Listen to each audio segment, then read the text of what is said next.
Hello everyone, सभी को नमस्कार। मैं अवधेश दीक्षित आप सभी का इस यूट्यूब चैनल पर स्वागत करता हूं। तो इस सेशन में हम द पंडित्स का free weekly live mock test जो आपका संडे को होता है उसको डिस्कस करेंगे, है ना। ये मॉक टेस्ट नंबर 1 है। अब सबसे पहले यार इंपॉर्टेंट बात यह है कि अगर आप इस सेशन को, इस मॉक टेस्ट को फॉलो करोगे ना, तो आपको एग्जाम में सच में फायदा होगा। यहाँ पर हम वो फर्जी बातें नहीं करेंगे कि देखो ये सवाल ऐसे हो जाता, आप ऐसे देख सकते थे। आपने अगर पहले कभी पेपर दिया होगा तो आपने पाया होगा कि बहुत ज़्यादा आउट ऑफ द बॉक्स हम एग्जाम में नहीं सोच पाते। बिल्कुल जो बेसिक चीज़ें वही पहले क्लिक करते हैं ना, ट्रिक याद आती है। और जो जादू टोना यूट्यूब पर दिखाया जाता है वो यार आई थिंक जो बच्चे थोड़ा सा मतलब कि टाइम दे चुके होंगे तैयारी में, उन्हें पता चल चुका वो सवाल पे पहले समय लगा के वो शॉर्ट ट्रिक बना दी जाती है जो एग्जाम में क्लिक नहीं करती है, ठीक है ना। तो हम यहाँ पर वो बात करेंगे जो प्रैक्टिकली पॉसिबल है, ठीक है।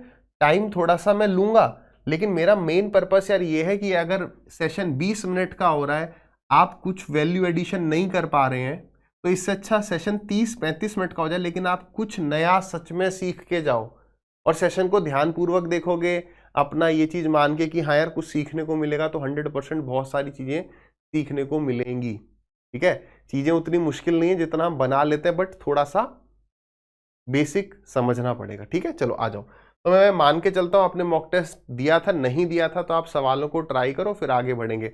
मैं आपको 25 के 25 सवाल करा रहा होगा, लेकिन स्टार्टिंग में मैंने थोड़े से अच्छे सवाल लिए जिसमें आपको टाइम ज्यादा लगा होगा या आप अटके होगे, ठीक। तो जिन बच्चों को बेसिक वाले सवाल आते हैं उनको स्किप कर सकते हैं, फ्रेशर है तो आप सारे सवाल देख सकते हो। थोड़ा थोड़ा बेसिक में डिस्कस करूंगा, ठीक। जादू टोना ट्रिक पे बहुत ज्यादा फोकस नहीं करेंगे क्योंकि वो एग्जाम में काम नहीं आती। सवाल को देखो भाई क्या कह रहा है। एक लोन जो है हमें चुकाना है 2 बराबर वार्षिक किश्तों में 34,020 रुपए की, रेट है 12.5%, कंपाउंडेड ईयरली यानी कंपाउंडिंग का सवाल है और इंस्टॉलमेंट वाला सवाल है। अमाउंट ऑफ इंटरेस्ट पेड, हमने कितना इंटरेस्ट पे किया ये पूछ रहा है, ठीक। कैसे करते हैं भाई। 12.5% का मतलब होता है 1/8, यानी अगर मैं 8 रुपए उधार लूं और 1 साल में चुकाऊंगा तो 9 रुपए की मेरी किश्त बन जाएगी। अगर इसी में 2 साल हो जाएंगी तो 8 का स्क्वायर कर देंगे, क्यूब हो जाएगा जब टाइम 3 ईयर हो जाएगा, तो 8 का स्क्वायर हो गया 64, 9 का स्क्वायर हो गया हमारा 81। ये इंस्टॉलमेंट को शो कर रहा है, इसका टोटल हमारा शो कर रहा है कि हमने कितना उधार लिया था। लेकिन आपने सवाल में देखा इक्वल इंस्टॉलमेंट, यानी ये दोनों सेम होने चाहिए, यानी इसको 9 से मल्टीप्लाई कर दो। तो इसको केवल करोगे क्या, इसको भी करना पड़ेगा ना, क्योंकि ये रेशियो आपको कांस्टेंट रखना है। तो 9 8 जा 72, ये हो गया आपका 72, ये हो गया आपका 81। अब देखो सवाल ऐसे भी आता है कि हमारा इंस्टॉलमेंट जो है वो इतने रुपए का है, तो बताइए हमने कितना रुपया उधार लिया था। तो उधार कितना लिया, अगर मैं इन दोनों को जोड़ दूं तो 4 + 2 6, 6 और 6 12 और 1 13, मैंने 136 रुपीज उधार लिए थे और मैं 81 रुपए का इंस्टॉलमेंट दे रहा हूं जिसकी वैल्यू ये दी है। लेकिन ये यहां पर ये नहीं पूछ रहा है, यहां पूछ रहा है कि बताइए हमने कितना इंटरेस्ट पे किया। मैंने उधार 136 लिया था, लेकिन 81 रुपीज के 2 इंस्टॉलमेंट दिए, यानी टोटल मिलाकर 162 रुपीज मैंने पे करे। तो मैंने कितना इंटरेस्ट दे दिया बताओ। तो 4 और 2 6 42 और ये हो गया 62, 26 रुपए का मैंने इंस्टॉलमेंट दे दिया। इसका मतलब ये है कि 34,020 रुपए कितने रेशियो की वैल्यू है, ये वैल्यू हो गई आपका 81 रेशियो की इंस्टॉलमेंट की, और हमें वैल्यू बतानी है 26 रेशियो की। अब देखो मैं यहाँ पर 2 चीजें कर सकता हूँ। एक तो यह कि देखो सीधे आपको काट के दिखा दूं, आंसर बता दूं, ये आ गया। यहाँ पर आपको ये समझाऊं कि एग्जाम में अप्रोच क्या रखनी है। तो आप चाहोगे सर सेकंड वाला बताओ आप एग्जाम में कैसे करते, तो देखो ध्यान से समझना, ठीक है। यहां पर एक 0 है, तो 0 कब कटता, या तो नीचे 0 होता है ना, या तो यहां पे 0 हो जाए सीधे, या फिर मतलब यहां पर 5 और 2 हो, है ना। 5 और 2 दोनों ही होने चाहिए। तो आपने जैसे मान लो यहां पर मैं लिख दूं इंटू में 4 इंटू में 15, तो आप ये समझ पा रहे हो। अब ये 0 कट जाएगा कैसे, 2 यहां से निकल जाएगा, 5 यहां से।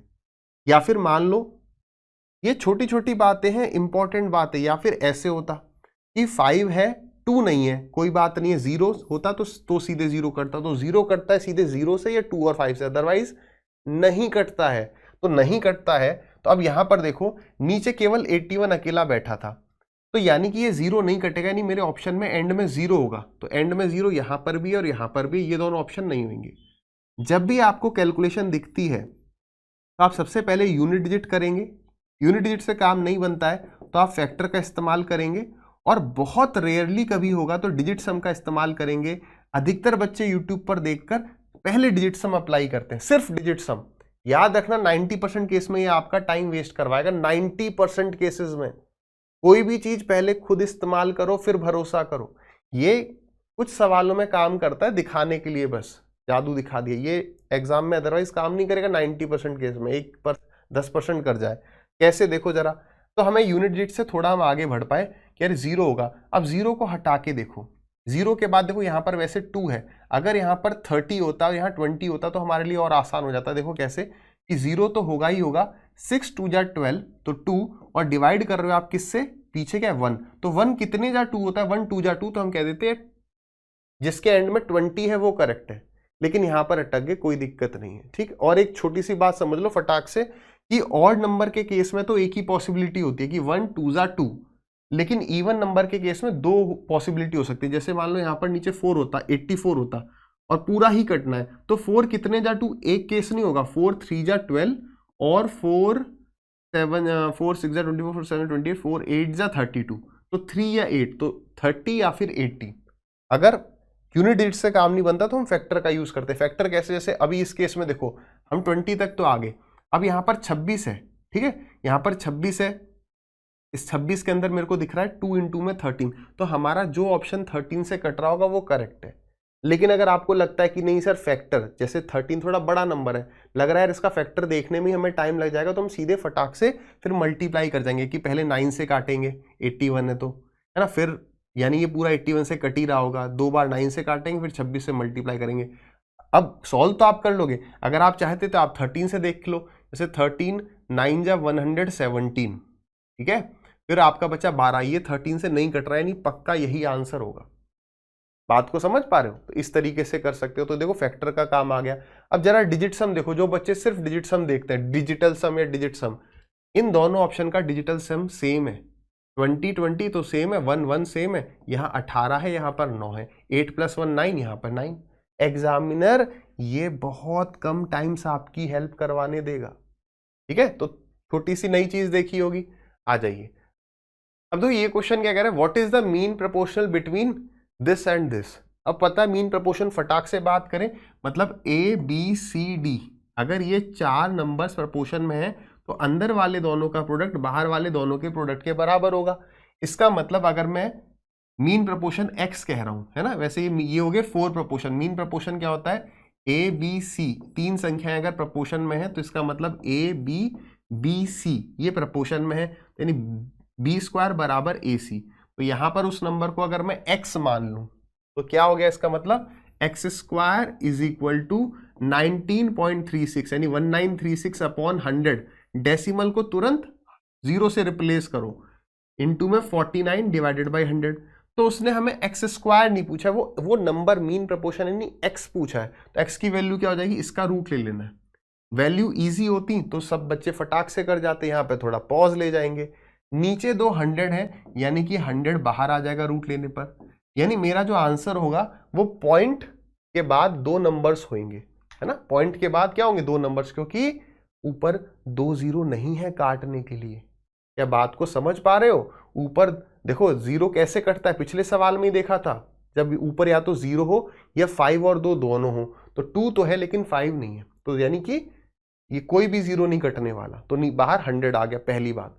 अब देखो थोड़ा सा अगर हम यूनिट डिजिट से सोचे तो 9 6 जा 54, तो 4 आएगा, यानी कि कोई एक ऐसा नंबर बताओ जिसको मल्टीप्लाई करने पर, मतलब स्क्वायर करना है क्योंकि आपको, तो किन 2 नंबर को मल्टीप्लाई करने पर 4 आता है।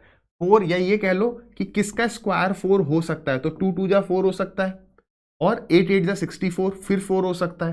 तो यानी कुछ भी नंबर होगा उसके एंड में या तो 2 होगा या 8 होगा। अब यहां पर वो वाली बात रिवाइज होगी जो पिछली बार मैंने बताई थी पिछले ही सवाल में, क्या कि इवन नंबर के केस में 2 पॉसिबिलिटी होती हैं, तो जैसे 2 या 8 एग्जाम्पल के लिए, तो या तो मेरा आंसर 0.0 या पॉइंट समथिंग 2 होगा।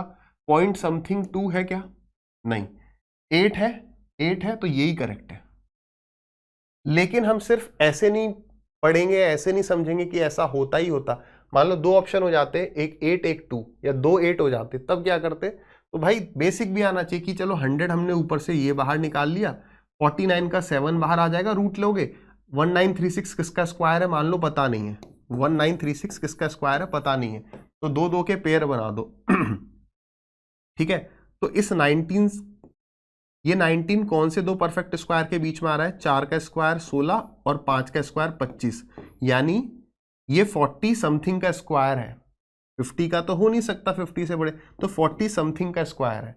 उसमें भी 6 मतलब कि कैसे आ सकता है 6 आपका? 6 या तो आपका आ सकता है 6 के स्क्वायर से, ठीक है, और दूसरा आ जाएगा 1 के स्क्वायर में, 2 के स्क्वायर में 3, 4 के स्क्वायर से, तो 4 या 6 से आ सकता है आपका। ठीक है, तो आपको हमेशा क्या करना है? 40, अब 6 या 4 ना लेके 5 पकड़ लो कि 45 का स्क्वायर कितना होता है। बात को समझना, अगर 45 का स्क्वायर इससे बड़ा होता है, यानी ये छोटे वाले नंबर का स्क्वायर है, 44 का स्क्वायर है, अगर 45 का स्क्वायर इससे छोटा हुआ, मान लो 1700, लेट अस सपोज 1700 हुआ, तो यानी कि ये 45 से बड़े नंबर का स्क्वायर है। बात को समझ पा रहे हो क्या? है ना? तो 45 का स्क्वायर क्या होता है? कोई भी संख्या अगर 5 से एंड हो रही है उसका स्क्वायर आप तुरंत लिख सकते हो। कैसे? पीछे लिख दो 25 जो कि 5 का स्क्वायर है, और 4 के बाद क्या आता है? 5 आता है, तो 4 इंटू 5 20, तो 45 का स्क्वायर इतना है, तो ये 45 से कम वाली संख्या है, यानी कि ये 44 का स्क्वायर है, तो 44 इंटू में 7 अपॉन 100। तो यहां से देख सकते हो 7 4 जा 28, 8 आ रहा होगा, या मल्टीप्लाई कर लोगे। तो ये जो छोटी छोटी बातें आप फर्स्ट टाइम अगर देख रहे हो तो इनको आपको ऐड करते जाना है कॉपी में, क्योंकि यही मोस्ट रिपीटेड क्वेश्चंस रहेंगे। अब मैं आगे आगे जब हम बढ़ेंगे और सिमिलर सवाल रिपीट होंगे तो मैं मान के चलूंगा आपने मॉक टेस्ट 1 का सॉल्यूशन देख रखा है। आगे बढ़िए। A dishonest shopkeeper sells his goods using weights that are 15% less than true weights and makes a profit of 5%। बताइए एक्चुअल प्रॉफिट कितना? हमेशा सेलिंग प्राइस और कॉस्ट प्राइस के रेशियो से हम सवाल को करते हैं। आपको बस यहां पर यह करना होता है कि कुछ भी काम करने से अगर दुकानदार को फायदा हो रहा है तो आप एसपी को बड़ा करोगे और कॉस्ट प्राइस को छोटा। ठीक है, कुछ भी काम करने से दुकानदार को नुकसान हो रहा है तो नुकसान कब होता है? तो यानी आप कॉस्ट प्राइस को बड़ा करोगे और सेलिंग प्राइस को छोटा। रटना कुछ नहीं, समझते हुए चलो। ठीक, आगे बात समझ में। तो वो कह रहा है कि 15% कम वेट यूज कर रहे हैं, तो यानी 100 की जगह 15% कम कर दो तो 85। तो कम वेट यूज करने से दुकानदार को फायदा होगा, हाँ है ना? तो एसपी को बड़ा कर दो, इन्हीं वैल्यूज को ऊपर नीचे लिखना है, और सीपी को छोटा कर दिया। फिर आगे वो ये भी कह रहा है कि वो 5% के फायदे पर भी बेचता है। वैसे यहां पर लैंग्वेज में थोड़ी सी मैं मानता हूं गलती है, यहां पर ये आगे लिखेगा and he sells at 5% profit. साथ ही साथ ये चोरी तो करता ही है, वो 5% फायदे पर भी बेचता है। तो फायदा हो रहा है तो यानी कि 100 नीचे आएगा और फायदा मतलब 105। 100 के रेस्पेक्ट में आप लिखोगे तो फायदा हो रहा है कभी भी, तो सेलिंग प्राइस बढ़ा। अब यहां देख रहे हो 2 जीरो से 2 जीरो चले गए, और ये गया आपका 5 से 21 बार, ये गया 5 से 17 बार। यानी इस पूरे प्रोसेस में हम कह सकते हैं कि दुकानदार ने 17 रुपए की चीज 21 की बेची है। तो कितने का फायदा? 4 का। कितने पर? 17 पर। तो परसेंटेज प्रॉफिट कितना? 400/17। तो 17 से काटो, तो 17 2 जा 34। आप देखो सारे ऑप्शन 20s की लाइन में, 17 2 जा 34, फिर आपका बचा 60, तो 17 3 जा 51, डेसिमल आ गया, तो 23 पॉइंट समथिंग एक ही ऑप्शन है, खत्म। ठीक है, आगे बढ़ेंगे। Next, a thief is noticed by a policeman from a distance of 400 metre. चोर पुलिस के सवाल जब भी आएंगे तो हम सवाल को रिलेटिव स्पीड से करेंगे। ठीक है, कि चोर पुलिस के बीच की दूरी कितनी है, और क्योंकि चोर की तरफ पुलिस भागेगी तो स्पीड माइनस होगी, सेम डायरेक्शन में स्पीड माइनस होती है, तो यानी जो भी दूरी होगी वो रिलेटिव स्पीड से ट्रेवल की जाएगी, है ना? याद रखना, रिलेटिव स्पीड होती है, रिलेटिव डिस्टेंस होता है, लेकिन टाइम रिलेटिव नहीं होता है। टाइम कभी रिलेटिव नहीं है। ठीक, तो अभी यार देखो, अब आपने देखा होगा 2-3 सवाल डिस्कस करे, सेशन थोड़ा लंबा खींच रहा है ना, क्योंकि वो डिटेल में जाएंगे तो काफी डिटेल हो जाएगा। तो बेसिक को पकड़ते हुए कि सवाल आपको फिर से मिल जाए तो आप कर पाए, ऐसा एटलीस्ट हम कर लेंगे, अगर कभी नहीं पढ़ा है सवाल फिर भी। ठीक है, यही मेन ऑब्जेक्टिव है बस। ठीक, तो देखो दोनों के बीच की दूरी 400 मीटर की है, चोर भाग रहा है कितने की स्पीड से? 20 की स्पीड से। पुलिस भाग रही है 24 की स्पीड से। तो आपको बताना है कि कितनी मिनट्स के बाद चोर पकड़ा जाएगा। तो देखो स्पीड किस में है? किलोमीटर पर आवर में। डिस्टेंस किस में? मीटर। तो डिस्टेंस को किलोमीटर में कन्वर्ट कर लें आप तो डिस्टेंस को किलोमीटर में कन्वर्ट कर लिया तो 0.4 इतना डिस्टेंस हो गया। और ये किस स्पीड से ट्रेवल किया जाएगा? दोनों की स्पीड को माइनस कर दो, यानी 4 किलोमीटर पर आवर की स्पीड से। अब ये किलोमीटर है, किलोमीटर पर आवर है, ये किलोमीटर है और ये किलोमीटर पर आवर है, तो किलोमीटर कट जाएगा, आवर ऊपर पहुंचेगा, तो आंसर आवर में आ रहा है। तो मेरे को मिनट में बताना है, तो इंटू में मैं 60 कर दूंगा, तो इस डेसिमल से 0 उड़ जाएगा, 4 से 4 उड़ जाएगा, तो 6 मिनट सवाल का सही उत्तर हो जाएगा। A shopkeeper allows a discount of 16.66% on the mark price of the article and gain 20%, then the article is marked how much % above the cost price। ये स्टैंडर्ड सवाल है। सवाल की लैंग्वेज कैसी होगी कि इतना डिस्काउंट देने पर भी इतना प्रॉफिट, इतना डिस्काउंट देने पर भी इतना प्रॉफिट। कभी कभी वो कंफ्यूज करने के लिए, क्योंकि अधिकतर ये पूछता है, कभी कभी वो ये भी पूछ सकता है कि इतना डिस्काउंट देने पर इतना लॉस। तो आपको क्या करना है, हम सबसे पहले सीपी और एमपी का रेशियो लिखते हैं। ये एक डायरेक्ट रिजल्ट है, इंपॉर्टेंट रिजल्ट है। कैसे आया है? तो सेलिंग प्राइस को इक्वेट करके आया है। लेकिन सवाल इतनी बार आ चुका है कि इसका डायरेक्ट रिजल्ट अगर याद कर लें तो बढ़िया है। क्या रिजल्ट क्या है? 100 माइनस डिस्काउंट और 100 प्लस प्रॉफिट। चिंटू ने कहा सर याद कैसे होगा, कि कभी भूले ही नहीं। तो चिंटू मेरे भाई याद रखना कि प्रॉफिट जो है वो ऐड किया जाता है, प्लस कर देंगे, डिस्काउंट देने के बाद चीज कम हो जाती है तो माइनस कर देंगे, और क्योंकि मुझे प्रॉफिट हो रहा है तो मैंने खरीदा कम में होगा और उस पर लिखे ज्यादा होंगे, फिर डिस्काउंट दिया होगा, फिर जो प्राइस आया होगा वो फिर भी सीपी से तो ज्यादा रहेगा। बात को समझ पाए? नहीं भाई, मैंने कोई चीज मान लो 100 रुपए में खरीदी है, मान के चलो, तो उस पर मैं 100 से अधिक लिखूंगा या ज्यादा या कम लिखूंगा, ये डिस्काउंट देने पर फायदा होगा। तो आपको सर ज्यादा लिखेंगे और थोड़ा सा डिस्काउंट दे देंगे इस तरीके से कि वैल्यू इससे बड़ी रहे, है ना। तो इस तरीके से याद रख सकते हो कि डिस्काउंट माइनस कर दिया, प्रॉफिट ऐड कर दिया, सीपी छोटा रहेगा, एमपी बड़ा रहेगा। अब याद रहेगा। हाँ, कभी अगर लॉस आ जाता है, आ सकता है, आया भी हुआ है, तो बस प्रॉफिट की जगह लॉस हो जाता है।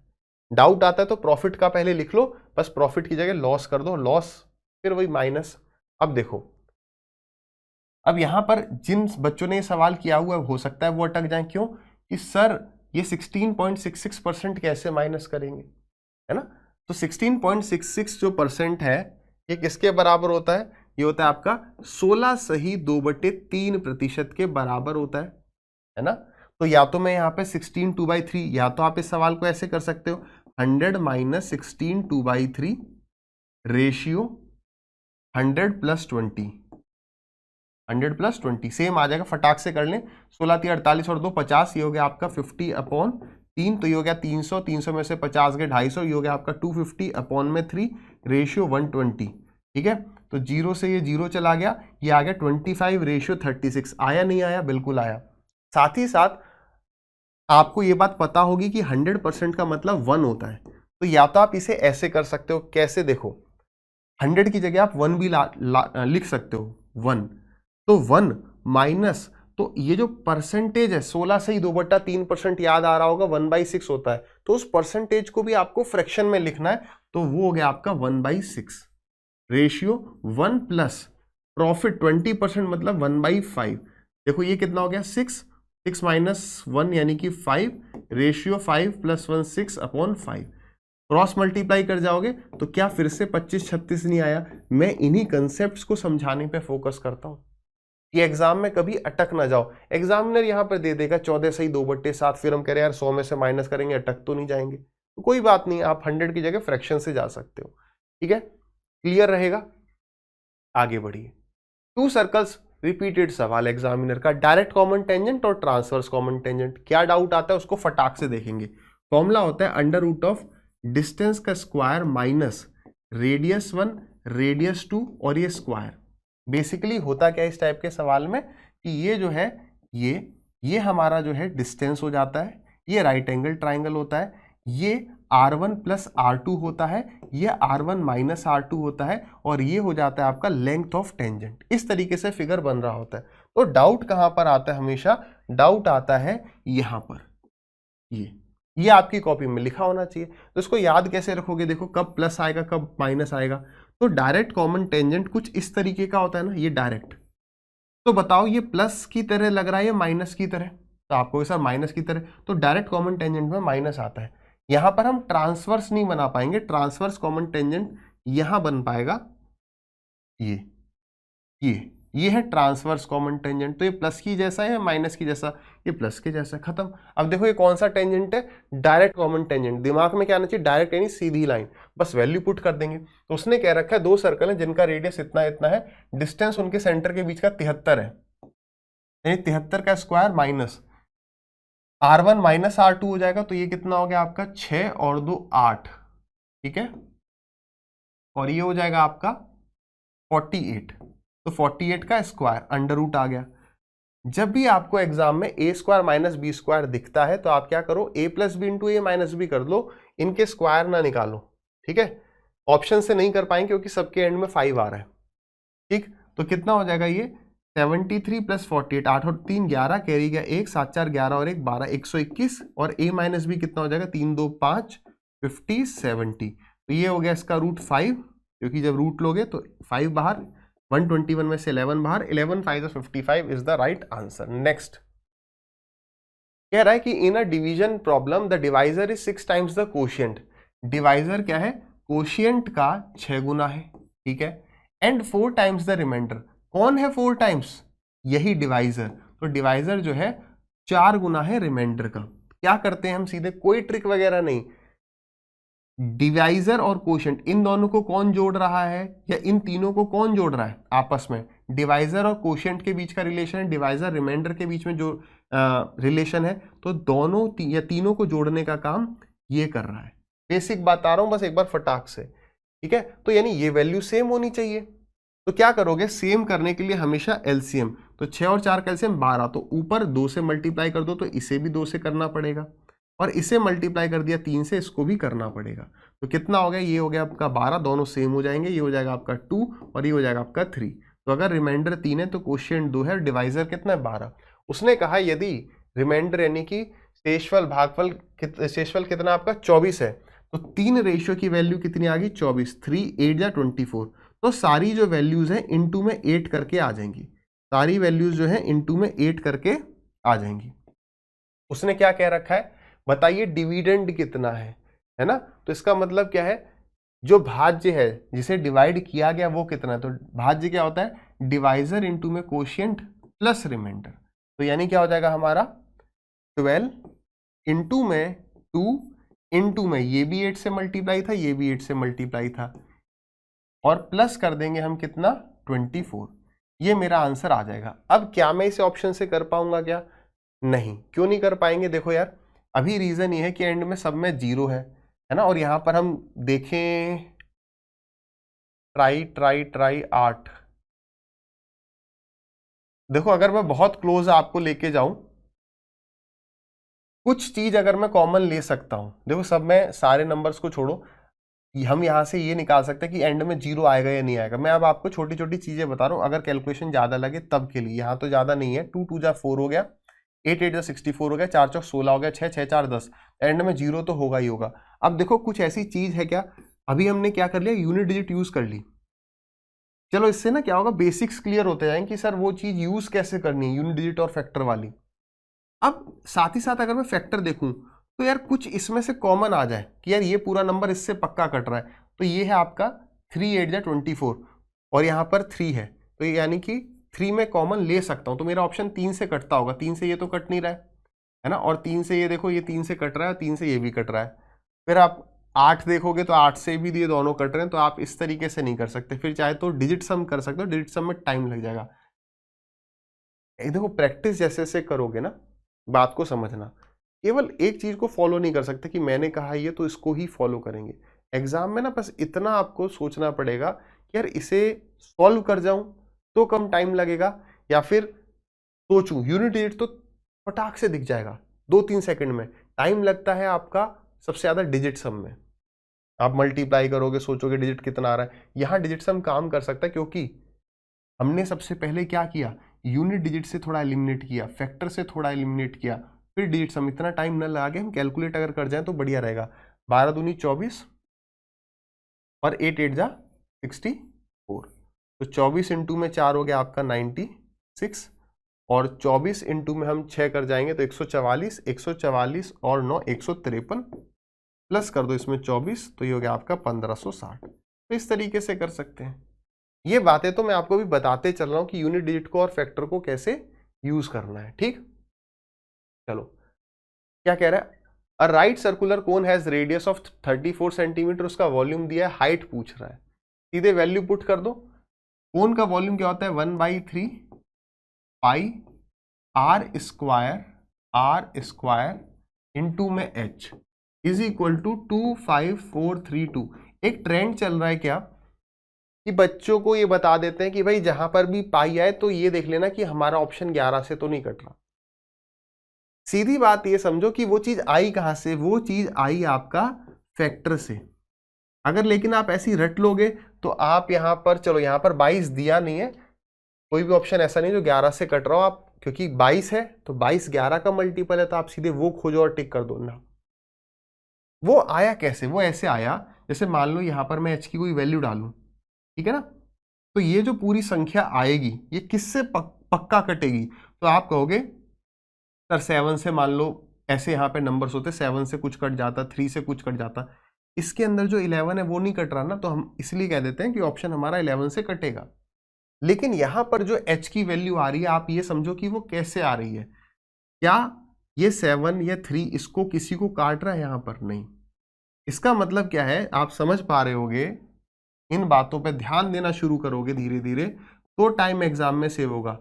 आप ये समझ गए कि इसको अगर मैं सॉल्व करूंगा तो मेरा आंसर h की वैल्यू आ जाएगी। ठीक है, अब ये देखो कि 7 इनमें से किसी नंबर को काट पाएगा नहीं, 3 किसी नंबर को काटेगा नहीं, यानी अगर मेरा आंसर डेसिमल में नहीं आना है तो इसको, इस पूरे को 1 टाइम 2 टाइम 3 टाइम कितने भी टाइम काटना ही पड़ेगा। ये बात क्लियर है, बिल्कुल फील हो रहा है ये बात, क्योंकि भाई ये तो कुछ नहीं काटने वाला, यानी ये आपस में कटेंगे और पूरे कट जाएंगे, क्योंकि हमारे आंसर डेसिमल में नहीं है और फ्रैक्शन में यानी भिन्न में भी नहीं है। यानी मेरा जो आंसर होगा वो 7 इंटू में 3, अब मैं कह सकता हूं 21 का मल्टीपल होगा 100%। 21 का मल्टीपल बाई चांस हमें यही मिल रहा है तो यानी यही होगा। अच्छा अगर 42 भी होता तो हम यूनिट डिजिट से देख लेते कि वो होगा या नहीं होगा। समझ में आ रही है बातें? अब यानी इसका मतलब ये पूरा एग्जैक्टली इसके बराबर है, 1 टाइम कट रहा होगा तभी 7 या 21 यहां पर आएगा। देख पा रहे हो कि क्या यूज है फैक्टर का, धीरे धीरे फील होगा। जैसे जैसे मॉक्स में आगे बढ़ोगे, रेगुलरली फॉलो करोगे, तब आपको ये चीज क्लियर होती चलेगी। The area of square is इतना, तो बताइए उसका पेरीमीटर कितना है। तो कुल मिलाकर बस वो ये कहना चाह रहा है कि अगर हमारी साइड ए है तो ये ए का स्क्वायर है, पेरीमीटर पूछ रहा है यानी कि 4a की वैल्यू पूछ रहा है, यानी वो 4a की वैल्यू पूछ रहा है। तो सीधे ये मत देखो कि अरे हमारा ऑप्शन 4 से कटेगा, 4 आपको एग्जैक्टली दिख रहा हो।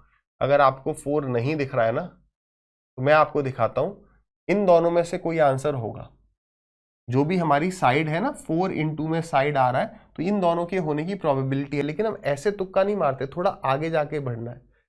ये किसका परफेक्ट स्क्वायर है, तो यहां देखो ये ए स्क्वायर होगा, ये बी स्क्वायर होगा, ये 2ab होगा, a प्लस बी का होल स्क्वायर।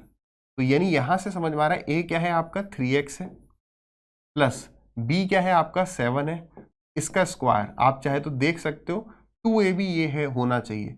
तो 2 इंटू में 3x इंटू में 7, तो 7 1 की दूनी 42। ठीक है, सही है। तो यानी कि 3x प्लस 7 का ये स्क्वायर है, पेरीमीटर पूछ रहा है, यानी कि वो 4 इंटू 3x प्लस 7 की वैल्यू पूछ रहा है। या तो इसे मल्टीप्लाई करके 4 × 12x प्लस 28 ऐसे दे सकता है। अब वो कैसे भी दे सकता है कि हम कंफ्यूज हो जाए। तो क्या 4 इंटू 3x करके कहीं ऑप्शन दिया? नहीं दिया। तो उसने बेसिकली क्या किया है, 2 बाहर निकाल रखा है, यानी उसने 2 इंटू 2 और एक 2 से अंदर मल्टीप्लाई कर दिया, तो 6x प्लस 14 ये आपको दे रखा होगा। देखो ये रहा। मैंने कैसे बोला था कि भाई इन दोनों में ऐसे हो सकता है, क्योंकि हमारा 4 इंटू समथिंग होने के चांसेस थे। तो 6 3 जा 18, 4 तो यहां भी नहीं है, और 4 3 जा 12 ये हो सकता था, लेकिन 9 3 जा 27, 27 भी 4 से नहीं कट रहा है, तो ये हो सकते थे। ठीक है, चलो आगे बढ़ते हैं। 8 10x की वैल्यू दे रखी है, x फर्स्ट क्वाड्रेंट में है, तो फाइंड द वैल्यू ऑफ ये। इंपॉर्टेंट है, बहुत रिपीटेड है। आप सीधे देखो इसका मतलब क्या हो गया कि 10x की जो वैल्यू है दैट इज इक्वल टू 5/8। तो क्या आप जानते हो कि 10x 5/8 कब होता है? नहीं जानते, पक्का ना? ठीक है, तो नहीं जानते तो आपको तुरंत जो है एक राइट एंगल ट्राइंगल बना लेना है, जहां पर ये हमारा x है, तो tan थीटा होता है आपका परपेंडिकुलर अपॉन बेस। ठीक है, तो यानी कि इसका मतलब अब यहां पर दो तरह के सवाल आते हैं, दोनों में आपको बता देता हूं। केवल अगर आप ट्रिक करोगे तो क्या करोगे, क्या गलती होगी वो समझो कि tan थीटा, ट्रिक बता रहा हूं, इसको अभी भूल जाओ। केवल ट्रिक अप्लाई करोगे तो tan theta is equal to sine theta upon cos theta. तो साइन थीटा की वैल्यू 5 ले लो और कॉस थीटा की वैल्यू 8 ले लो। तो साइन थीटा की वैल्यू 5, तो माइनस का 7 इंटू में 5, नीचे भी साइन थीटा की वैल्यू 5 और कॉस थीटा की वैल्यू 8। 8 4 जा 32 और 8 3 जा 24। ये कितना हो गया आपका 35 और ये हो गया आपका 25। तो 32 माइनस 35 यानी कि माइनस का 3 और 25 में से 24 गया 1, तो -3 आंसर हो गया। लेकिन एग्जामिनर कई बार ऐसे भी सवाल को पूछ चुका है ना? कैसे पूछ चुका है? यहां पर दे देगा कॉस स्क्वायर साइन स्क्वायर, तो चिंटू बोलेगा सर तो क्या दिक्कत है, हम यहां पर भी ऐसे कर देंगे 4 इंटू में 8 का स्क्वायर माइनस 7 इंटू 5 का स्क्वायर, तो आंसर आ जाएगा। नहीं आएगा। क्यों नहीं आएगा समझना। आप ऐसे वैल्यू, इतना आसानी से वैल्यू सिर्फ तब अप्लाई कर सकते हो जब ऊपर वाले की पावर सब जगह और नीचे वाले की पावर सब जगह, हम अगर अपना मैथमेटिकल लैंग्वेज में बात करें तो अगर सवाल की डिग्री सेम है तब आप ये अप्लाई कर सकते हो। सर डिग्री समझ में थोड़ा कम आए, कोई बात नहीं, इधर आ जाओ। कॉस स्क्वायर थीटा मतलब b/h, तो ये हो गया आपका b square upon h square minus 7 sine square theta, तो साइन p/h, तो p square upon h square divided by ये हो गया आपका 5 साइन थीटा यानी कि p square h square, sorry नीचे स्क्वायर नहीं है, तो माइनस में 3bh। तो मैं ये कहना चाह रहा हूं कि हम तो यहां हाइपोटेन्यूस देख ही नहीं रहे, हम तो सीधे परपेंडिकुलर को साइन थीटा मान ले रहे हैं, कॉस थीटा को ये मान ले रहे हैं। तो जब ये सवाल में स्क्वायर नहीं था तो सब जगह h था, तो h आपस में कट जा रहा था, तो सीधे हम परपेंडिकुलर का मतलब साइन थीटा मान के काम कर जा रहे थे, क्योंकि साइन थीटा क्या होता है p/h, कॉस थीटा क्या होता है b/h, तो h से h कट गया तो p/b, साइन थीटा को परपेंडिकुलर और कॉस थीटा को बेस, ऐसे कर दिया। लेकिन जब स्क्वायर होगा तो क्या ये कटेगा क्या? तो इन शॉर्ट समझ पा रहे हो मैं क्या कहना चाह रहा हूं, वरना ये भी एक टाइप है पूरा। तो यानी कि अगर स्क्वायर होगा तब क्या करोगे वो बताऊं। अगर तो स्क्वायर होगा तो आप इस ट्राइंगल को कंप्लीट कर देना। स्क्वायर का मतलब जब डिग्री सेम ना हो, यहां अगर ये है, अगर ऐसा सवाल आ जाएगा। अब देखो एक ही सवाल में मैं आपको दो सवाल बता दे रहा हूं, क्यों? उसका कारण ये है कि अगर मैं केवल ट्रिक बता के चले जाऊं और किसी बालक ने मान लो ट्रिग्नोमेट्री पढ़ा नहीं और एग्जाम में यही सवाल आ गया, कौन सा, कि ऊपर तो स्क्वायर है नीचे स्क्वायर नहीं, वो वैल्यू पुट करके आ जाए, गलत हो जाएगा। तो कम से कम अगर ये सवाल आपने देख लिया ये टाइप, तो इसके जैसा जो टाइप आता है वो भी कर पाओ। इसलिए बस थोड़ा मेरी आदत है कि मैं डीप में ले जाता हूं, but exam point of view से ही बात होगी, इधर उधर की बात नहीं होगी कि फलाने हीरो और हीरोइन के बारे में, ठीक है ना। तो अगर ऐसा केस होगा तो बताओ आप यहां पर ये वैल्यू ले सकते हो क्या? तो आपको बोलना है हाँ, क्योंकि डिग्री सेम है। डिग्री क्या है? सेम, नीचे एच स्क्वायर बन रहा है सब में। एक लास्ट चीज, अच्छा ऐसा हो जाए तो अगर हो जाए cos theta into sine theta minus cos square theta upon sine square theta minus cos square theta, मान लो ये फॉर्मेट है, तो भी डिग्री सेम है। कैसे? साइन कॉस थीटा मतलब नीचे एच, साइन थीटा मतलब नीचे एच, तो एच स्क्वायर यहां भी बन गया, यहां भी एच स्क्वायर, तो स्क्वायर ऐसे भी बन सकता है। सारी बातें मक्खन की तरह समझ में आ गई ना। चलो आगे बढ़ जाए। चलिए, a class of 40 students appeared in a test, the average score of 18 students is इतना and the remaining students is 75 and of the remaining होना चाहिए था। तो the average of the class is, देखो एकदम बच्चों की तरह भी कर सकते कि 18 इंटू 65 प्लस जितने बच्चे बच गए इंटू 75 डिवाइडेड बाई 40, है ना। बट मैं मान के चलता हूँ आपने मिक्सचर एलिगेशन पढ़ा हुआ है, नहीं पढ़ा तो आप सर्च कर लेना mixture and alligation by Dikshit sir, पूरा मिक्सचर एलिगेशन पढ़ा रखा है, डिटेल में सारे टाइप कवर किए हैं। ठीक है, तो आ जाओ, देखो कैसे करते हैं इसे। दो ग्रुप्स यहां पर हैं, है ना। एक ग्रुप का एवरेज कितना है 65, दूसरे ग्रुप का एवरेज कितना है 75। एक ग्रुप में कितने बच्चे हैं 18, तो दूसरे में कितने होंगे 22 होंगे। 18 + 22 40 हो गया। ठीक है, तो इसका एवरेज बताना है, तो कई बच्चे क्या करते हैं this into this plus this into this divided by this plus this, यही करते हो ना। ऐसे नहीं, थोड़ा सा इसमें हम इंप्रूवमेंट कर सकते हैं कि पहले तो रेशियो ले लो, 2 से गया 9 बार, 2 से गया ये 11 बार। उसके बाद इन दोनों के बीच में अंतर कितना है 10, तो भाई जो हमारी एवरेज होगी वो इन दोनों के कहीं बीच में ही लाई करने वाली है, तो यानी 10 कितने में बटेगा, तो 9 + 11, तो 10 जो है ये बटेगा आपका 20 में। कितने में 20 में। और हमें वैल्यू बतानी है इस 11 रेशियो की, पूरा पूरा प्योर अपना एलिगेशन है, तो 11 रेशियो की वैल्यू बता देनी है। तो वो जो वैल्यू होगी वो 65 से बड़ी आएगी, जितनी 11 रेशियो की वैल्यू आई वो 65 से उतना जोड़ देंगे हम जो वैल्यू आएगी। क्यों, इन शॉर्ट अगर बताऊं तो जो बीच वाली वैल्यू होती है एक से बड़ी होती है, एक से छोटी होती है, तो हम क्या करते हैं छोटी वाली वैल्यू को पकड़ना चाहते हैं कि यार इससे तो बड़ी होगी, कितनी बड़ी होगी, जो इस वाले इसके अपोजिट वाले रेशियो की वैल्यू आती है। तो देखो फिर से इन शॉर्ट अगर हम करें फटाक से कि भाई इन दोनों नंबर के बीच का जो अंतर है वो 10 है, ये 10 बटेगा कितने में 9 + 11 यानी कि 20 में बट जाएगा। छोटा नंबर ये है तो इसके अपोजिट रेशियो 11 है, तो 11 रेशियो की वैल्यू इतनी आ गई, तो कितना आ रहा है ये 11/2 यानी 5.5, यानी हमारी जो एवरेज होगी वो इससे 5.5 बड़ी होगी, यानी 70.5। Option number B is correct. Done, आगे बढ़ जाते हैं, आ जाइए। ये एक ऐसा सवाल है जो किसी से भी हड़बड़ी में गड़बड़ी करवा सकता है। ऐसे सवाल जब आप एग्जाम में देखो तो सबसे पहले फटाक से आप अपनी स्क्रीन से अपनी रफ शीट पे उतारोगे, है ना, और कुछ नहीं करना। 25 / 6 ऑफ 3 × 9 + 39 डिवाइडेड बाई 13, बस जल्दबाजी में गलत हो जाता है। Of 2 × 7 - 7 divided by 21 × 3। अब देखो बॉड मास लगाना होता है, bracket of, division, multiplication, addition, subtraction. सबसे पहले ऑफ को देख के तुरंत सॉल्व कर दो। ऑफ का मतलब होता है मल्टीप्लाई, लेकिन अगर आपने सिर्फ इसे मल्टीप्लाई करके छोड़ दिया तो दिक्कत क्या होगी, आप पहले डिवाइड को सॉल्व कर जाओगे। ऑफ का मतलब मल्टीप्लाई तो होता है लेकिन उसको सबसे पहले सॉल्व करना है। तो 6 × 3 यहां पर सीधे 18 आ गया, और यहां पर है 13 दूनी 26 आ गया। अब क्या करो, अब प्लस और माइनस से ब्रेक कर दो। प्लस और माइनस देखो कहां पर है, ये और फिर है हमारा यहां पर है माइनस, तो आप इसे ऐसे कर लो, ये हो गया। अब आप इस पे फोकस करो, यानी ये क्या है आपका 25 डिवाइडेड बाई 18, ये पूरा हट गया है ऐसे, इनटू में 9, तो 9 से गया ये 2 बार, प्लस 39 ये पूरा हट गया है, डिवाइडेड बाई 26 और इनटू में 7। ऐसा हम प्लस और माइनस से क्यों ब्रेक करते हैं, क्योंकि मैं मल्टीप्लाई और डिवाइड एक साथ लिख भी दूं तो मुझे पता है अब कुछ भी पहले सॉल्व कर लो उससे फर्क नहीं पड़ेगा। ठीक है, दिक्कत सारी प्लस माइनस हो जाती है। -7 डिवाइडेड बाई 21 इनटू में 3, तो 3 से जाएगा ये 7 बार, और ये गया माइनस का 1 हो गया। 13 2 जा और 13 3 जा, ये हो गया। अगर आप देखो दोनों में नीचे 2 है, ये कितना है 7 3 जा 21, 21 और 25 हो गया आपका 46। 46 माइनस कर दोगे तो ये आ जाएगा, 46 डिवाइड बाई 2 कर दोगे तो आ जाएगा 23, 23 - 1 यानी 22। Option number C is correct.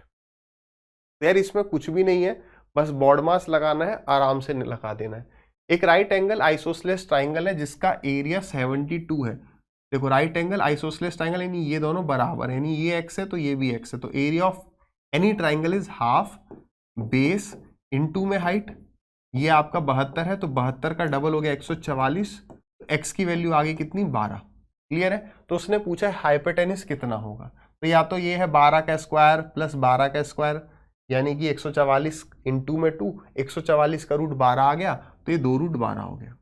या फिर ये याद रखना कि जब ये एंगल 45 डिग्री के होते हैं, क्योंकि दोनों साइड्स बराबर हैं, तो ये 1 होता है, ये 1 होता है, तो ये √2 टाइम्स हो जाता है बस। तो ये 12 है तो सीधे 12 √2 आया, वहीं से है जो हमने बेसिक डिस्कस किया। तो इसका आंसर क्या हो जाएगा 12 √2। नेक्स्ट ये क्या कह रहा है, पाई चार्ट के सवालों में हमेशा जो है आपको ये जो पहली लाइन रहेगी ये अच्छे से पढ़नी है, फिर इस पर आना। क्या कह रहे हैं, the given pie chart shows the percentage distribution, यानी यहाँ सब परसेंटेज में डिस्ट्रीब्यूशन है किसका, of employees working in different sectors, study the pie chart carefully, और इसको आंसर दे दो। ठीक है, यहाँ पर 1 2 3 4 5 सेक्टर हैं, agriculture, IT, coal, education, training और डिफेंस। क्या पूछ रहा है, वो कह रहा है if the number of people employed in defence sector is 6800, तो यानी 6800 यूनिटरी मेथड, तो 6800 कितने परसेंटेज की वैल्यू है, डिफेंस, डिफेंस मतलब ब्लू लास्ट वाला, ये 17 रेशियो की वैल्यू है, 17% की वैल्यू कह लो। चलो, तो कह रहा है then what is the number of employees in IT, IT यानी कि रेड कितना है 25, तो 25% की वैल्यू बता दो। इसे ही कहते हैं यूनिटरी मेथड। यूनिटरी मतलब अगर इतने की वैल्यू इतनी है तो इतनी की कितनी, ठीक है। तो 17 से पूरा पूरा ये जा रहा है 4 टाइम्स, 25 चौका 100, तो 100 के पीछे कुछ जीरो, खत्म। कितने जीरो वो मत काउंट करो, क्योंकि कोई भी ऐसा ऑप्शन यहां पर नहीं है ना, ऐसा ऑप्शन तो नहीं है। हमें सीधे पता चला 25 4 जा 100, 100 के पीछे कुछ जीरो, हमने कहा यही होगा। ठीक, आगे बढ़िए। क्या कह रहा है, ABC ने इन्वेस्ट किया है अपने, ABC ने इन्वेस्ट किया है पार्टनरशिप में पैसा 2 5 और 3 के रेशियो में, ठीक है। तो जब भी प्रॉफिट डिवाइड होता है, पार्टनरशिप का सवाल होगा, तो याद रखना कि प्रॉफिट हमेशा मनी के रेशियो में डिवाइड होता है, पैसे के रेशियो में। लेकिन ये बात तब तक ही सही है जब सबका टाइम सेम हो। अगर टाइम अलग हो जाता है तो मनी इंटू टाइम के रेशियो में, पैसा कब कैसे डिवाइड होता है, हमेशा मनी इंटू टाइम के रेशियो में, ठीक है। अब आगे सवाल ऐसे भी मिलेंगे कि मनी लोगों का बदलते जा रहा है, तो फिर money into time plus money into time, तो अभी इस सवाल के लिए मनी इंटू टाइम केवल पकड़ो। तो वो कह रहा है कि ए ने इन्वेस्ट किया है अपना पैसा 6 महीने के लिए। ए ने कितना इन्वेस्ट किया था, 2 मनी, और टाइम कितना 6 महीने रेशियो। बी ने इन्वेस्ट किया है 4 महीने के लिए, तो 5 इन्वेस्ट किया था 4 महीने के लिए, और सी ने इन्वेस्ट किया है 5 महीने के लिए, तो 3 इन्वेस्ट किया है 5 महीने के लिए। चिंटू ने पता क्या बोला, चिंटू बोल रहा है पीछे से कि सर हमें बताओ, अगर वो पैसा चेंज होने वाली बात आप कुछ कह रहे थे, तो पैसा मान लो ऐसा होता है, ये इसने 2 रुपए लगाए, इसने 5 रुपए, इसने 3 रुपए, ठीक है। वो कहता है ए जो है 6 महीने के बाद, ए ने 6 महीने तक 2 रुपए इन्वेस्ट किए, ए 6 महीने के बाद अपनी जो इन्वेस्टमेंट है उसको 50% से बढ़ा देता है। अब क्या करोगे, तो ये तो है प्लस आ जाता है, प्लस इसका 2 का 50% 1, तो यानी अब उसका इन्वेस्टमेंट 3 हो गया। और फिर मान लो वो 3 महीने के लिए या पूरा साल के लिए अपना पैसे को ऐसे ही कर देता है, तो कितने महीने और, तो पूरा साल हो गया तो 6 महीने और, 3 महीने तो 3, तो इस तरीके से हो जाता है, बस इतना ही हो जाता है, ठीक है ना। अब और कुछ कट रहा है, सिंपलेस्ट रेशियो में लाओ, कुछ कट रहा है क्या, नहीं कट रहा है, तो 6 दूनी 12 ये हो गया, 5 4 जा 20 ये हो गया, 5 3 15 ये हो गया। सवाल क्या कह रहा है, अगर ए का सालाना प्रॉफिट 8400 है, 8400 ए का प्रॉफिट है, ये 12 रेशियो की वैल्यू होगी, तो पूछ क्या रहा है, then what is the annual profit किसका, तो तीनों का मिला के पूछ रहा होगा, तो 5 + 2 हो गया आपका 7, 2 3 4, ये 47 रेशियो की हमें वैल्यू बतानी है, ठीक है। अब हम कोशिश करते हैं कि आपको मैं यूनिट डिजिट या फिर कैलकुलेशन कैसे कम करनी है वो चीज रिवाइज करवाऊं। देखो, अगर हम यहाँ पे देखें तो 12 12 6 के 72, 12 7 84, 12 7 जा 84 हो गया, ठीक है ना। तो यानी 7 7 जा 49, 9 होगा और पीछे 2 जीरो होंगे, यानी यही एक ऑप्शन है, ये करेक्ट है, ठीक है। आगे बढ़े।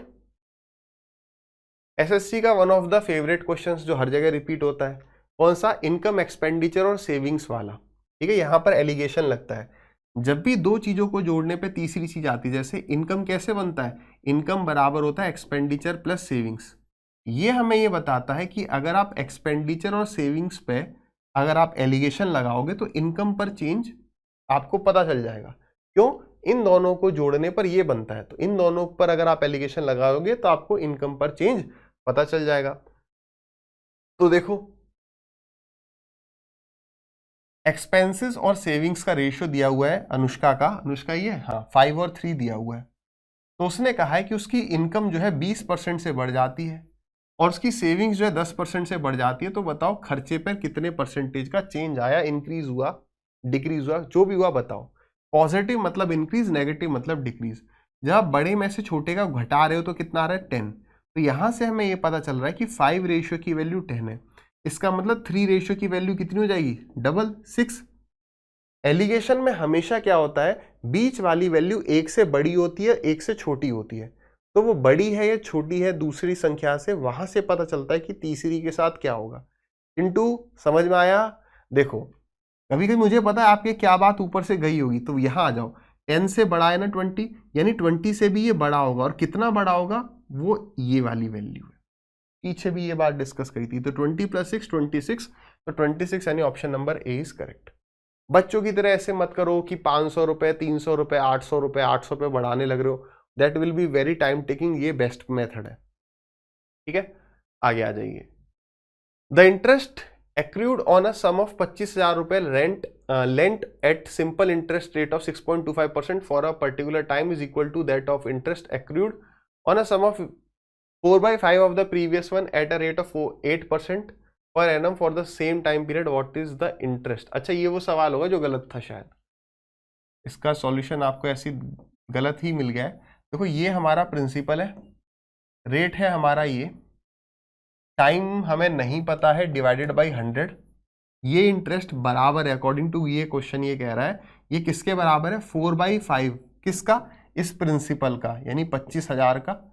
इक्वेशन बनाया करो हमेशा, इनटू में रेट 8% है, टाइम नहीं पता है, डिवाइडेड बाई 100, ये बराबर है। देखो यहाँ पर कोई इक्वेशन बन नहीं पा रही, आप देखोगे तो टाइम से टाइम कैंसिल आउट ही हो जाएगा, ठीक है। इसलिए ये सवाल रॉन्ग था, है ना, इसमें दिमाग नहीं लगाइएगा, ये गलत है।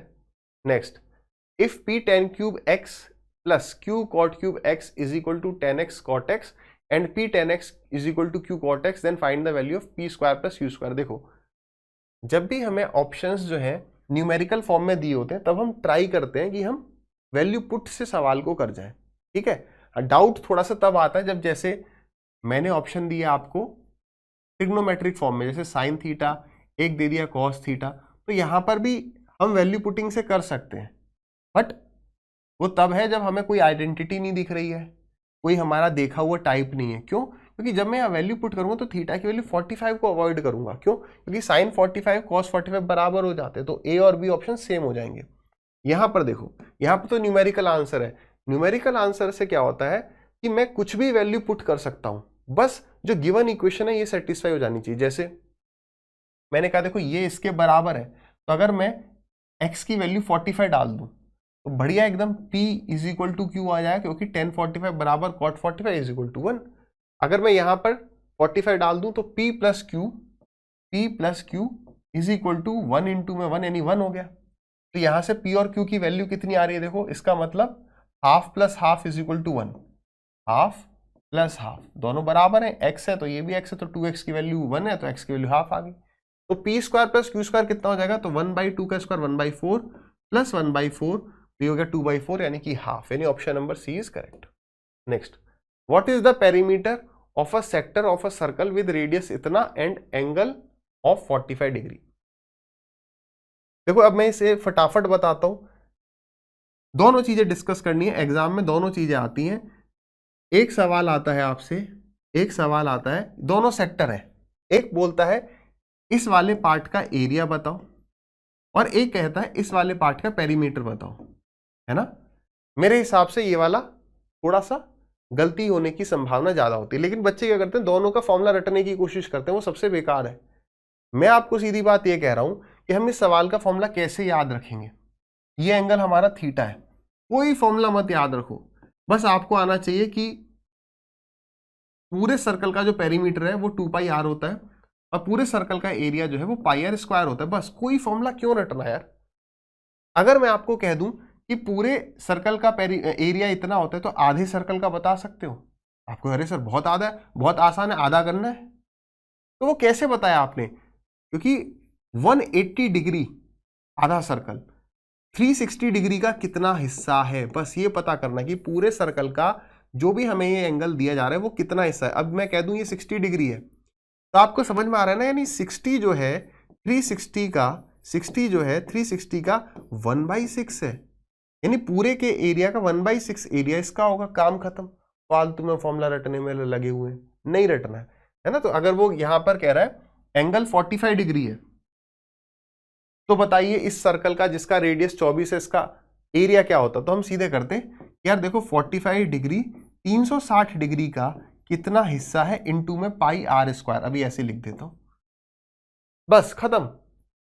ऐसे ही अगर ये आ जाए तो यहां पर थोड़ी सी गलती क्या हो जाती है, देखो यहां पर भी है वही 45 डिग्री 360 डिग्री का कितना पार्ट है, लेकिन यहां पर पेरीमीटर कितना होता है 2 पाई आर। तो 2 इंटू में 22/7 इंटू में रेडियस यानी कि 24। हम ये कर देंगे और हो सकता है हमें ऑप्शन में मिल जाए तो गलती हो जाएगी। हमने बेसिकली क्या बताया, पेरीमीटर का मतलब होता है कि अगर आप इसके चारों तरफ फेंसिंग करेंगे तो कितनी लंबाई की आवश्यकता होगी। जब आप पूरे सर्कल का पेरीमीटर निकालते हो तो वो ये होता है, ये ग्रीन वाला, उसमें ये यहां पर फेंसिंग नहीं करनी पड़ती है। लेकिन अब क्या होगा, अब आपने जो निकाला है ना, या आप कह लो या मैंने जो निकाला है, हमने जो निकाला है वो ये निकाला है, ये केवल इतना हिस्सा निकाल दिया हमने। तो इससे कौन सी ये, क्योंकि पूरे का जब 360 वैल्यू होती है तब ये पूरा लेंथ आ जाती है। अब 45 है तो इतना आ गया, लेकिन हमें फेंसिंग तो यहां भी करनी थी ना। ये वाली चीज हम ऐड करना कभी ना भूले कंसेप्ट से, ठीक है।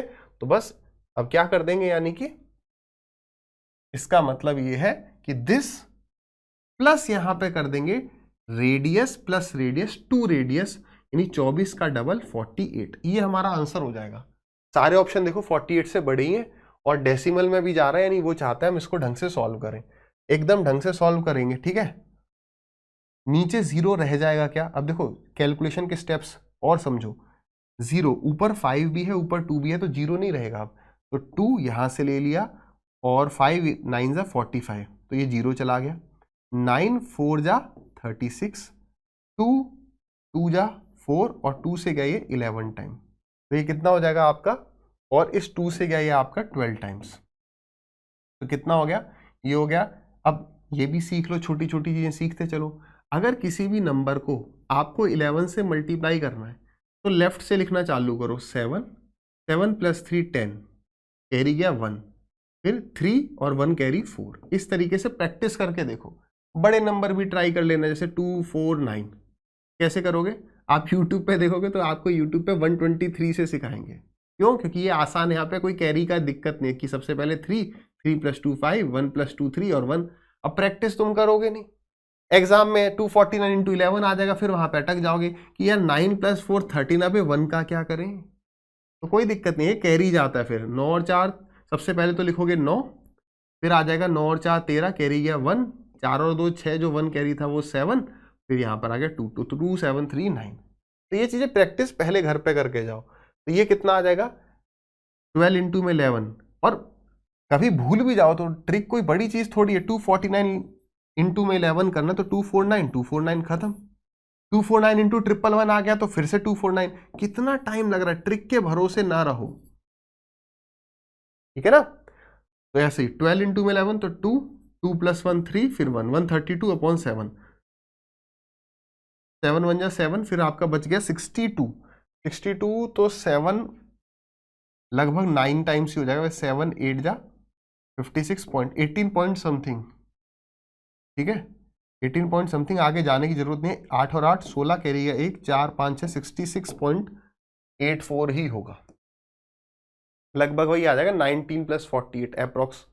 ठीक, आगे बढ़े नेक्स्ट। अरे क्या कह रहा है, पाइप ए और बी भर सकते हैं किसी टैंक को कंप्लीटली 18 आवर्स में और 24 आवर्स में। एक पाइप सी है जो खाली कर सकता है पूरे भरे हुए टैंक को 12 घंटे में। ए और बी को ओपन कर रहे हैं, ये सब आगे की बातें हम करेंगे, पहले हम क्या करेंगे एलसीएम लेंगे। अब ये ध्यान से समझना, ठीक है।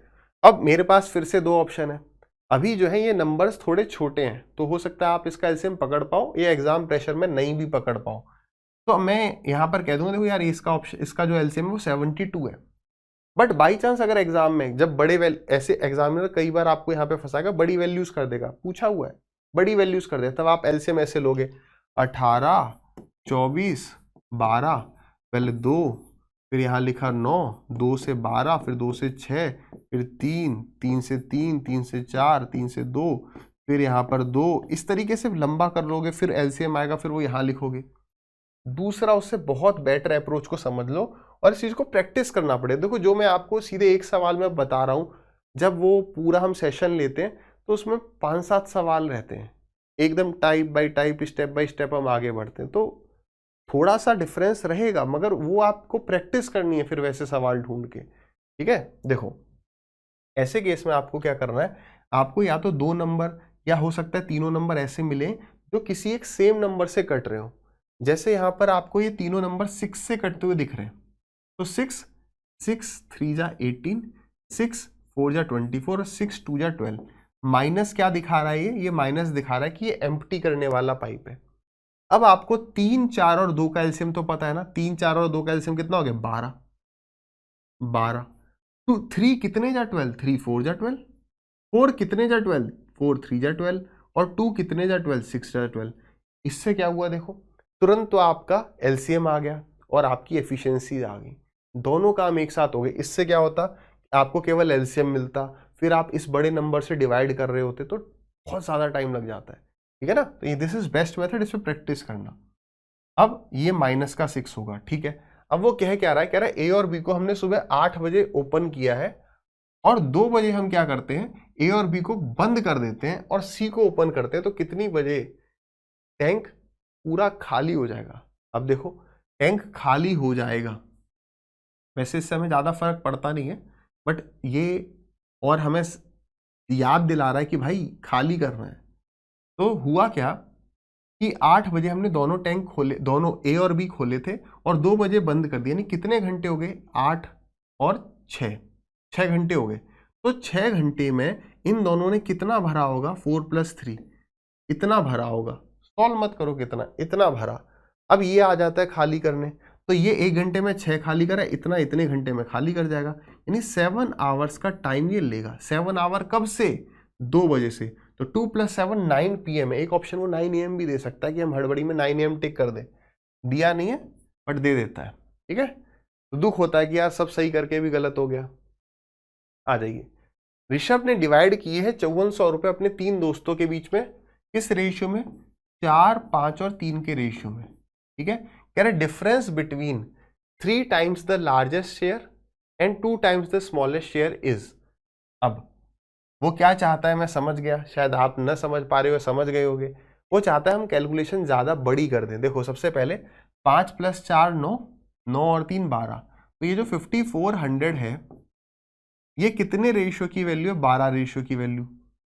अब हम यहाँ पर अगर हम इसे सॉल्व करेंगे, देखो ये पूरा कट रहा है क्या, कट तो जा रहा है। जैसे अभी मैं आपको यहाँ पर समझाता हूँ वो क्या चाहता है।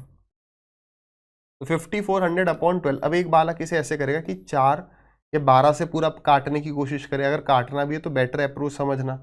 4 से 100 जाता है 25 टाइम्स और 3 से ये जाता है आपका 18 बार, तो 25 इंटू में 18 कर दो, तो 25 अट्ठे 200 और 25 1 जा 25 + 20, तो ये हो गया आपका 45। तो एक रेशियो की वैल्यू 450 आ गई।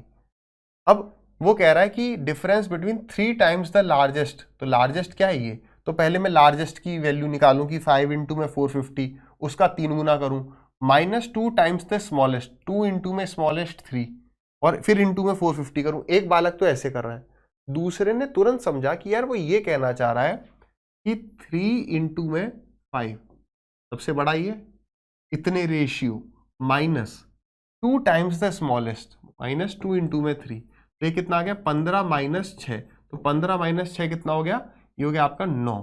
तो यानी वो कह रहा है 9 रेशियो की वैल्यू बता दो, ये 12 की है, 9 की वैल्यू बता दो। बस 3 से गया ये 3 बार और 3 से गया ये 4 बार और 4 से आप इस पूरे को काटना है, पूरे को काट दो, 4 से गया ये 25 बार। ठीक है, मल्टीप्लाई कर जाओ। वैसे हम थोड़ा सा शॉर्ट कर सकते थे, लेकिन चलो जो हो गया हो गया। 75 इंटू में 54, 5 4 जा 20, 7 चौक 28 और 2 30, 5 5 जा 25, 7 5 35 + 2 37, 0504 4050। Option number A is correct, है ना। क्लियर है, समझ में आ गया। आप इसको भी 9 टाइम्स करते तो भी यही आता। तो हमें धीरे धीरे बेसिक्स को क्लियर करना है और इस तरीके से डन कर देना है। आगे क्या कह रहा है, the speed of boat in still water is 21 kilometre per hour और धारा की चाल 6 किलोमीटर प्रति घंटा है। तो how much time will the boat take to travel 135 kilometre upstream and downstream and same distance downstream. मतलब 135 kilometre मुझे अप स्ट्रीम जाना है और 135 किलोमीटर मुझे डाउन स्ट्रीम जाना है, टोटल टाइम मुझे को बता देना है। तो पहले बताओ डाउन स्ट्रीम क्या होता है, धारा की दिशा में वो स्पीड कितनी है 21 प्लस धारा की चाल 6, 21 और 6 यानी कि 27 डिवाइडेड बाई 21 माइनस 6, मतलब ये हो गया डाउन स्ट्रीम। अप स्ट्रीम हो जाए 21 माइनस 6 यानी कि 15। अब देखो 15 से पूरा कटता है ये कितनी बार, 9 बार, और 27 से पूरा कटता है पता है ना 5 बार। तो 9 और 5 कितना हो जाएगा, तो 9 और 5 हो गया ये आपका 14 आवर्स। तो option number D is correct. आ जाइए द गिवन, अब देखो एक सवाल है आराम से पढ़ते हुए देखो। The given bar graph shows the actual production and targeted production of rice from 2017 to 2020। यानी ये क्या शो कर रहा है कि एक्चुअली में इतना प्रोडक्शन हुआ, हम चाहते थे कि इतना प्रोडक्शन हो राइस का 2017 से 2020 तक। इसको आराम से केयरफुली पढ़ लो और नीचे गए सवाल का आंसर दे दो, दे देंगे भाई। What is the ratio of total targeted production of rice in 2019 and 2020। तो टारगेटेड 2019 और 20 टोटल कितना है 6 और 7 और 7 14 अपॉन रेशियो मतलब फ्रैक्शन में divide by to the actual production of rice from 2017 to 2020। अब देखो पहले जो उसने कहा उसमें और इसमें अंतर हो गया, ये 2 सालों की बात करी और एक 2017 से 2020 तक की। अभी इन सब की बात कर रहा है, इन सब का एक्चुअल जो प्रोडक्शन हुआ था उनको अगर हम एक साथ ले लें तो एक छोटी सी बात मेरी याद रखना, एग्जाम के बाहर आप कैसे भी ऐड करो, मगर मेरी मानो आप ऐड करने का एक स्टैंडर्ड रूल पकड़ लो कि यूनिट डिजिट को पहले ऐड कर लेंगे, फिर टेंस डिजिट को, फिर 100। वो एक ऐसा मेथड है जो हमेशा हेल्प करेगा, क्योंकि कभी कभी तो क्या होगा जब ये 50 के मल्टीपल होंगे तो इजीली आप कर जाओगे ऐड। कभी ज्यादा नंबर्स हो गए तो वहां पर भी अटक सकते हो कि अरे यार 350 हुआ था या 375 हुआ था, इस तरीके से अटक सकते हो। इसलिए एकदम स्टैंडर्ड रूल कि यार हम ना यूनिट डिजिट से पकड़ते हुए चलेंगे। तो मेरे को ब्लू वाला पकड़ना है ना, एक्चुअल प्रोडक्शन, ठीक है। तो 4 और 2 6, 6 और 5 11, 11 और 2 13, 3। अगर वैसे देखा जाए तो ऑप्शन नंबर बी मुझे दिख गया है। और देखो एक और छोटी सी बात, ये छोटी छोटी बातें लिख लेना, इस सवाल में तो इतना इंपॉर्टेंट नहीं है, बट आगे जैसे 146 रेशियो 213 ये दिख रहा है, 3 आ गया तो 213 आ सकता है।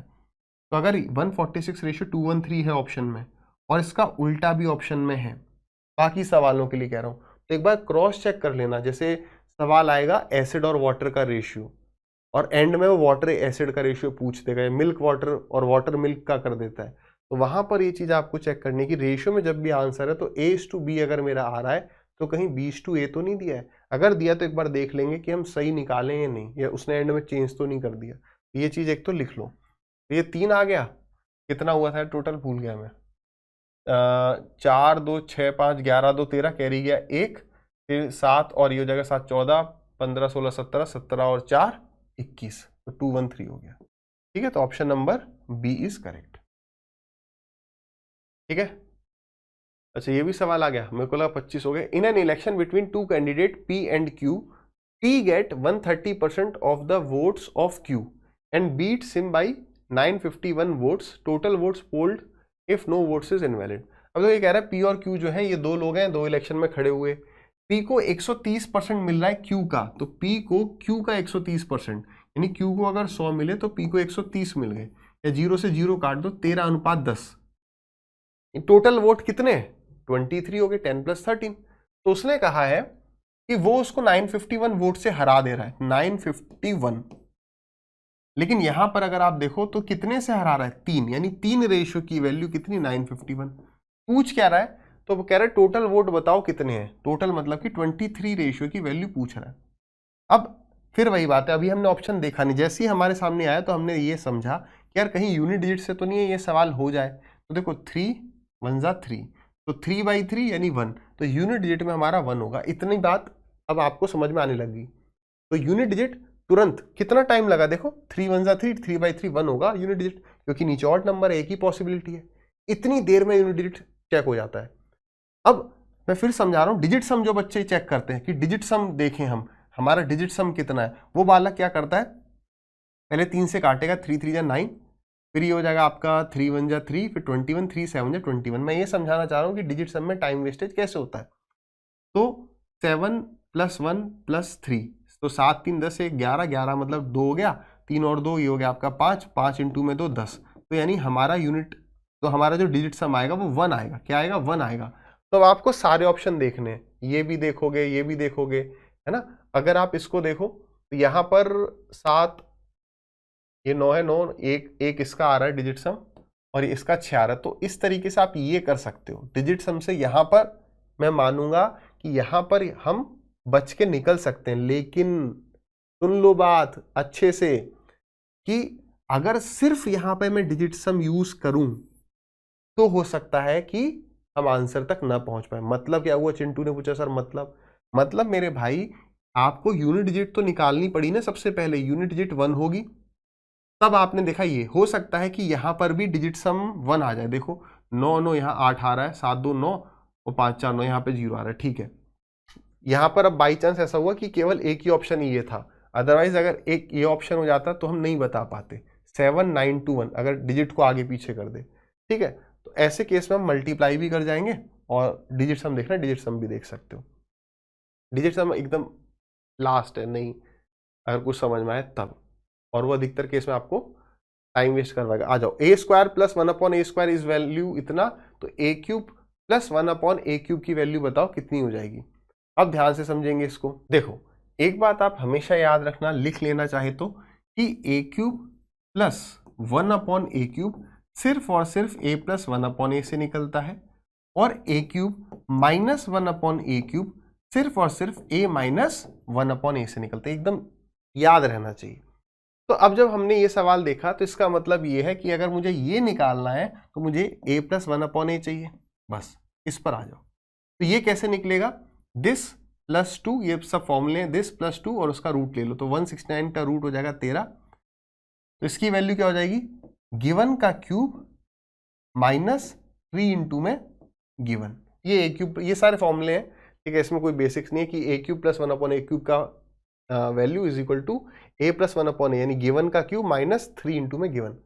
अब यहां पर अगर हम देखें तो क्या हम ऑप्शन से कर सकते हैं? अब मान लो मेरे को यहां पर 13 का क्यूब की वैल्यू नहीं पता, ठीक है, वैसे 2197 है, अगर ये पता है तो फटाक से हो जाएगा कि 2197 - 13 3 जा 39, तो ये कितना हो जाएगा आपका 17 और 8, यहाँ बचा 8, 8 में से 3 गए 5, 2158।